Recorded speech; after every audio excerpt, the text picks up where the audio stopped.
Very good morning, students. Today in our class we are going to see that the grammar portion, direct and indirect speech. Direct and indirect speech. In Tamil, நேர்கூற்று அயற்கூற்று. இது வந்து பார்த்தீங்கன்னா first யூனிட்டில் இருக்குது. First யூனிட்னுடைய grammar portion topic வந்து direct and indirect speech.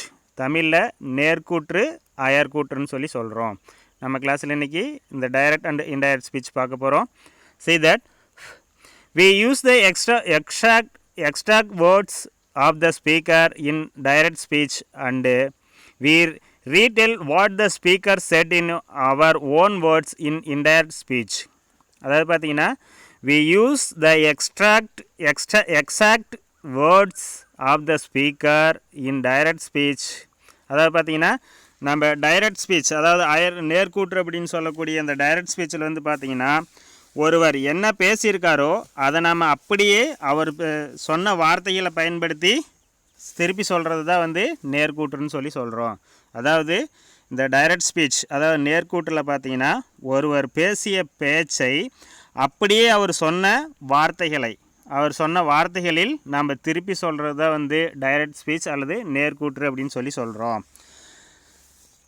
We retell what the speakers said in our own words in indirect speech.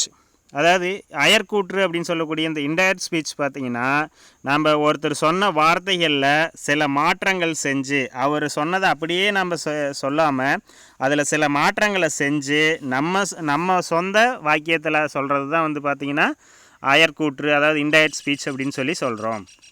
அதாவது direct ஸ்பீச்சில் வந்து பார்த்திங்கன்னா ஒருவர் சொன்ன சொல்லை அப்படியே அது மாறாமல் திருப்பி சொல்கிறது தான் வந்து டைரக்ட் ஸ்பீச், நேர்கூற்றுன்னு சொல்லி சொல்கிறோம். இன்டைரக்ட் ஸ்பீச்சில் பார்த்திங்கன்னா ஒருவர் சொன்னதை நாம் சில மாறுதல்கள் செஞ்சு அதை தகவலாக சொல்லும் பொழுது அது இன்டைரக்ட் ஸ்பீச் அப்படின்னு சொல்லி சொல்கிறோம். இதை தான் தமிழில் டைரக்ட் ஸ்பீச்னா நேர்கூற்று, இன்டைரக்ட் ஸ்பீச்னா அயற்கூற்றுன்னு சொல்லி சொல்கிறோம்.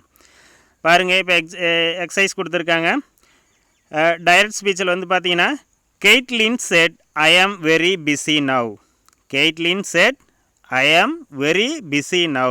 அதாவது கெய்ட்லின் சொல்கிறாங்க, நான் வந்து ரொம்ப பிஸியாக இருக்கேன், இப்போ வந்து நான் ரொம்ப பிஸியாக இருக்கேன் அப்படின்னு சொல்லி கெய்ட்லின் சொல்கிறாங்க. அதே இன்டைரக்ட் ஸ்பீச்சில் பார்த்தீங்கன்னா Caitlin said that she was very busy then.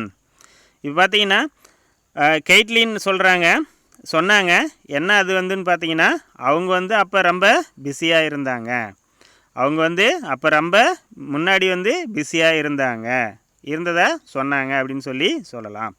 இப்போ பார்த்தீங்கன்னா டைரக்ட் ஸ்பீச்சில் வந்து பார்த்தீங்கன்னா Caitlin said I am very busy now. நான் வந்து இப்போ ரொம்ப பிஸியாக இருக்கேன் அப்படின்னு சொல்லி கெய்ட்லின் சொல்கிறாங்க. டைரக்ட் ஸ்பீச்சில் அவங்க வந்து அப்படியே சொன்னதை நம்ம நேரடியாக சொல்கிறோம். இன்டைரக்ட் ஸ்பீச் பார்த்தீங்கன்னா Caitlin said that she was very busy then. அப்போ வந்து பார்த்தீங்கன்னா கெய்ட்லின் என்ன சொன்னாங்கன்னா அப்போ வந்து நான் ரொம்ப பிஸியாக இருந்தேன் அப்படின்னு சொல்லி சொன்னாங்க அப்படின்னு நம்ம சொல்கிறது தான் வந்து பார்த்திங்கன்னா இன்டைரக்ட் ஸ்பீச். அப்போ ரெண்டுக்கும் பார்த்திங்கன்னா நிறையா மாறுதல்கள் நம்ம செஞ்சுருக்கோம். See that two verbs commonly used while reporting are told and said. நம்ம இப்போ பார்த்திங்கன்னா ரிப்போர்ட்டிங் வேர்பில் வந்து பார்த்திங்கன்னா நம்ம காமனாக வந்து என்ன இதை யூஸ் பண்ணுறோம், வேர்ப்ஸ் யூஸ் பண்ணுறோம் அப்படின்னு பார்த்தீங்கன்னா டோல்டும் செட்டு, இது ரெண்டையும் வந்து நம்ம காமனாக வந்து ரிப்போர்ட்டிங் ஸ்பீச்சில் சொல்கிறோம். அதாவது இன்டைரக்ட் ஸ்பீச்சுக்கு வந்து பார்த்திங்கன்னா காமனாக டோல்டு அண்டு செட்டு பயன்படுத்துகிறோம். இப்போ பாருங்க, ஹீ செட், இங்கே பார்த்தீங்கன்னா தட் வந்து ப்ராக்கெட்டில் கொடுத்துருக்கு. அப்போ he set that he was cooking dinner.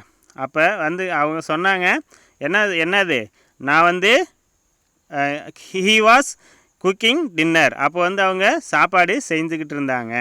அப்போ அவங்க சொல்கிறப்ப வந்து சாப்பாடு செஞ்சுக்கிட்டு இருந்தாங்க அப்படின்னு சொல்லி சொல்லலாம். நெக்ஸ்ட் ஒன்று பார்த்தீங்கன்னா he told me that he was cooking dinner. அப்போ பார்த்தீங்கன்னா இங்கே ஹீ டோல்டு மீ எங்கிட்ட சொன்னாங்க, அப்போ அவங்க என்ன பண்ணிகிட்டு இருந்தாங்க, சாப்பாடு அதாவது டின்னர் செஞ்சுக்கிட்டு இருந்ததா சொன்னாங்க அப்படின்னு சொல்லி சொல்கிறாங்க. அடுத்தது பார்த்தீங்கன்னா in a reported speech we need not mention the listener when we use say or said. நாம் இன்டைரக்ட் ஸ்பீச்சில் சேவும் செட்டும் நாம் சொல்லும் பொழுது, சேவும் செட்டும் பயன்படுத்தும் பொழுது லிசனர் யார் கவனிக்கிறாங்க அப்படிங்கிறத நம்ம வந்து மென்ஷன் பண்ணுறது கிடையாது. இதில் வந்து பார்த்திங்கன்னா எந்த இடத்துலையுமே யார் கவனிக்கிறாங்க அப்படிங்கிறத வந்து நாம் பயன்படுத்துகிறதே கிடையாது.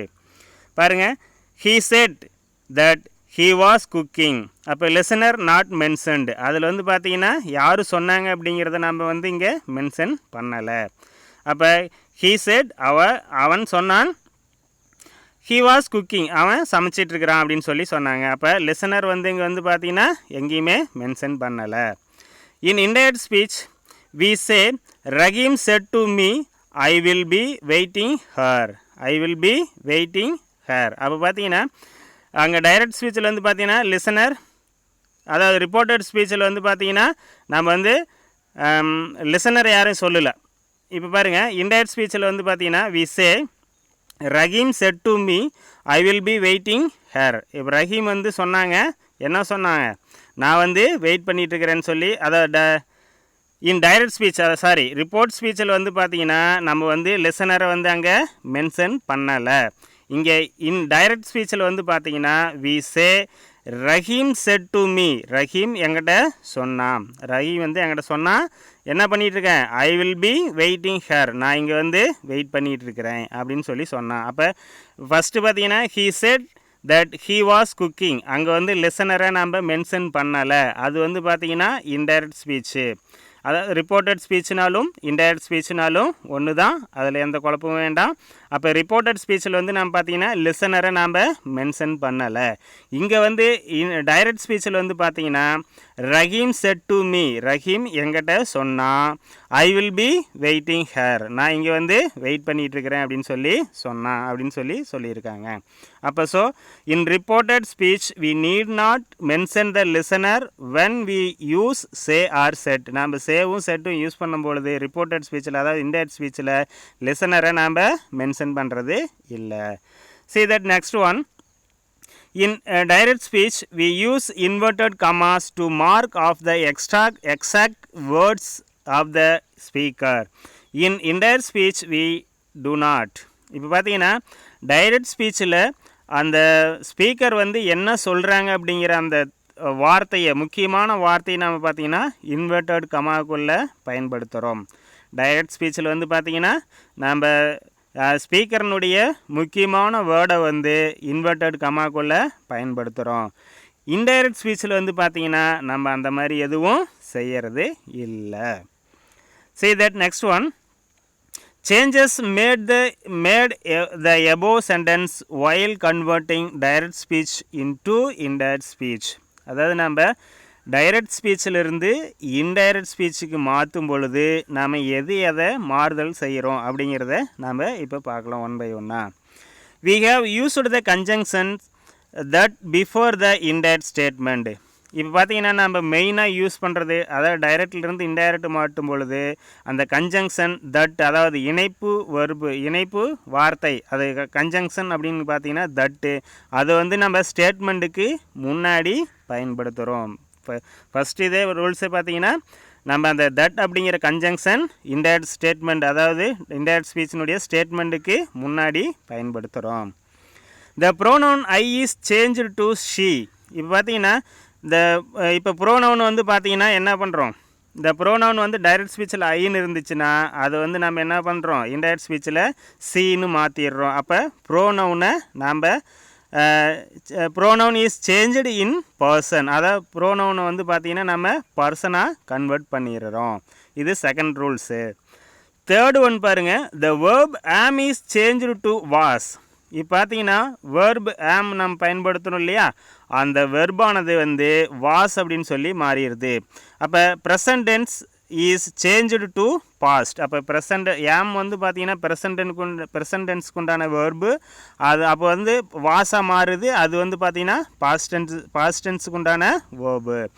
அப்போ வந்து பார்த்திங்கன்னா ஆம் வந்து என்னவாக மாறிடுது, வாஸாக மாறிடுது. அப்போ ப்ரெசன்ட் டென்ஸ்லேருந்து பாஸ்ட் டென்ஸுக்கு மாறிக்குது. இல்லை ஃபோர்த் ஒன் வந்து பார்த்தீங்கன்னா, ஃபோர்த் ரூல்ஸ் பார்த்தீங்கன்னா the adverb now is change to then. இப்போ வந்து பார்த்தீங்கன்னா அட்வர்ப், அப்போ நவுங்கிற அட்வர்ப் வந்து பார்த்தீங்கன்னா நம்ம டைரக்ட் ஸ்பீச்சிலேருந்து இன்டைரக்ட் ஸ்பீச்சுக்கு மாற்றும் பொழுது தென்னாக மாறிடுது. இப்போங்கிறது அப்பொழுது அப்படின்னு மாறிடுது. அப்போ நவுங்கிறது வந்து பார்த்தீங்கன்னா இப்பொழுது, தென் அப்படின்னா அப்பொழுது அப்படின்னு சொல்லி மாறிடுது. ஓகே ஸ்டூடெண்ட்ஸ், நம்ம டைரக்ட் ஸ்பீச் அண்ட் இன்டைரக்ட் ஸ்பீச்சுக்கான இன்ட்ரடக்ஷன் பார்த்துருக்கோம்.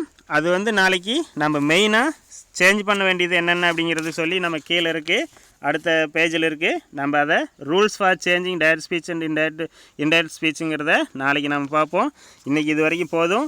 இதை ஒரு தடவை ரீகால் பண்ணி பாருங்கள். ஏதாவது டவுட்ஸ் இருந்தால் கால் பண்ண கிளியர் பண்ணிக்கலாம். தேங்க்யூ ஃபார் வாட்சிங்.